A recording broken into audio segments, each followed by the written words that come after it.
ಅಲ್ಲಿ ನಿಂತವನಲ್ಲ ಅವನೇ ಬೊಗಳೋ ನಾಯಿ.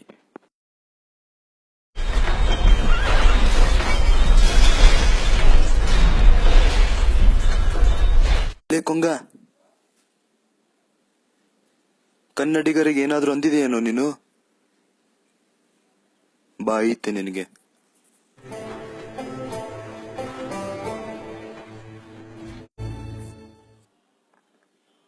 ಕನ್ನಡದ ಬಗ್ಗೆ, ಕನ್ನಡಿಗರ ಬಗ್ಗೆ ಹೀಗೆ ಮಾತಾಡಿದೆಯಲ್ಲ, ಬುದ್ಧಿ ಇಲ್ಲದ ನಾಯಿ ಕಣೋ ನೀನು.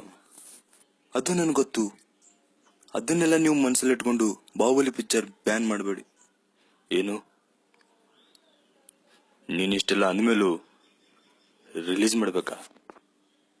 ಹೌದು ಸರ್, ಬಾಹುಬಲಿ ನನ್ನ ಸಿನಿಮಾ. ನಾನು ಕಷ್ಟಪಟ್ಟು ಮಾಡಿರೋ ನನ್ನ ಸಿನಿಮಾ ಅದು. ಏನೋ ಕೂತಿತ್ತಾರಂತ ನೀವು ಮನಸ್ಸಲ್ಲಿಟ್ಕೊಂಡು ಬ್ಯಾನ್ ಮಾಡಬೇಡಿ ಪ್ಲೀಸ್. ನೋಡಿದ್ಯಾ, ನೀನಂತ ಕೊಂಗಗಳು ಎಷ್ಟೇ ನಮ್ಮ ವಿರುದ್ಧ ಬಂದು ಹಾರಾಡಿದ್ರು ಕೊನೆಗೆ ನಮ್ಮ ಹತ್ರ ಬಂದು ಕ್ಷಮೆ ಕೇಳಲೇಬೇಕು. ಅದನ್ನ ನಮ್ಮ ಕನ್ನಡಿಗರ ತಾಕತ್ತು ಕಣೋ. ನಿಮ್ ತಾಕತ್ ಏನಂತ ಈಗ ನಂಗೆ ಗೊತ್ತಾಯ್ತು. ಇನ್ನೊಂದ್ಸಲ ನಿಮ್ ತಂಟೆಗೆ ನಾನು ಬರೋದೇ ಇಲ್ಲ. ಅವತ್ತೆಲ್ರು ಏನೇನೋ ಜೋಶಲ್ಲಿ ಮಾತಾಡ್ತಿದ್ರು, ನಾನು ಮಾತಾಡಿದೆ. ಈಗ ನನ್ನ ತಪ್ಪೇನಂತ ನಂಗೆ ಗೊತ್ತಾಯ್ತು. ಎಲ್ರು ಮಾತಾಡಿದ್ರಂತ ನೀನು ಮಾತಾಡ್ದ? ಚೂತೆ ನೀನು. ಅದು ನಂಗೂ ಗೊತ್ತು. ನಾನು ಇನ್ನೊಂದ್ಸಲ ಕನ್ನಡಿಗರ ತಂಟೆಗೆ ಬರಲ್ಲ. ಕನ್ನಡಿಗರ ತಂಟೆಗೆ ಮಾತ್ರ ಅಲ್ಲ, ಯಾರ ತಂಟೆಗೂ ಹೋಗೋಲ್ಲ. ಇದನ್ನೆಲ್ಲ ನೀನ್ ಮೊದಲೇ ತಿಳ್ಕೊಂಡಿದ್ದಿದ್ರೆ ಇಷ್ಟೆಲ್ಲ ಆಗ್ತಿರಲ್ಲ. ಶಾಟಪ್ಪ.